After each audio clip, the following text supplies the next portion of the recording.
Hi guys, welcome back to Rani Kumar vlogs. నేను ఈరోజు అయితే నా డైలీ మార్నింగ్ రొటీన్ అనేది మీకు చూపించాలనుకుంటున్నాను. డైలీ ఈ బయట కనిపిస్తుంది చూడండి, ఈ ప్లేస్ అంతా క్లీన్ చేసేస్తాను, ముగ్గు పెట్టేస్తాను.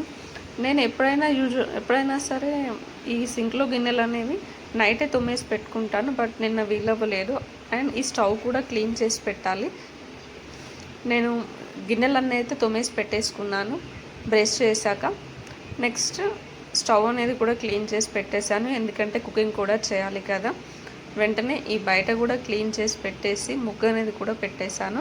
ఎందుకంటే ఎంతైనా మనం ఎంత సిటీలో ఉన్న బయట క్లీన్ చేసి ముగ్గు పెట్టుకుంటే మనకు విలేజ్ వైబ్స్ అనేవి ఉంటాయి కదా.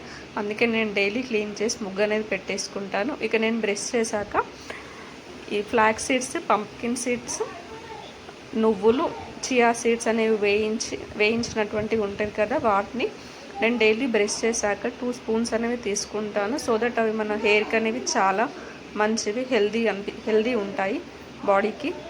అవేంటంటే ఇప్పుడు మీకు చూపిస్తున్న స్పూన్తోనే 2 స్పూన్స్ అనేవి తీసుకుంటాను. అండ్ దాని తర్వాత స్ప్రౌట్స్ తింటాను. స్ప్రౌట్స్ తర్వాత బీట్రూట్ జ్యూస్ అనేది రెగ్యులర్గా తీసుకుంటాను, ఎందుకంటే నాకు ఒక టైంలో ఎనీమియా అనేది చాలా ఉండే. Daily beetroot and pomegranate juices అనేవి తీసుకోవడం వల్ల ఆ ఎనీమియా నుంచి అయితే నేను క్యూర్ అయిపోయాను. ఇప్పుడు బాగానే ఉంది. నెక్స్ట్ కర్రీలోకి వచ్చేసి బెండకాయ కర్రీ అనేది చేస్తున్నాను ఈరోజు. ఈ బెండకాయ కర్రీలోకి వచ్చేసి బెండకాయలు ఆబ్వియస్గా, నెక్స్ట్ ఆనియన్స్, కర్రీ లీవ్స్, చింతపండు వీటితో చేసేస్తున్నాను. ఇంతేనండి, ఇంతే సింపుల్గా కర్రీ ఉంటుంది ఈరోజు. అండ్ రైస్ అనేది వండేసాను, నెక్స్ట్ కర్రీ కూడా వండేసాను.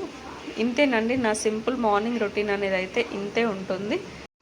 మార్నింగ్ 9 వరకు అయితే అన్ని పనులు అనేవి కంప్లీట్ అవుతాయి. ఇక పనులు కంప్లీట్ అయ్యాక రైస్ పెట్టేసుకొని తినేయడమే. నా ఈ వీడియో కనుక మీకు నచ్చినట్టయితే నా ఛానల్ని సబ్స్క్రైబ్ చేయడం మాత్రం మర్చిపోకండి. Thank you.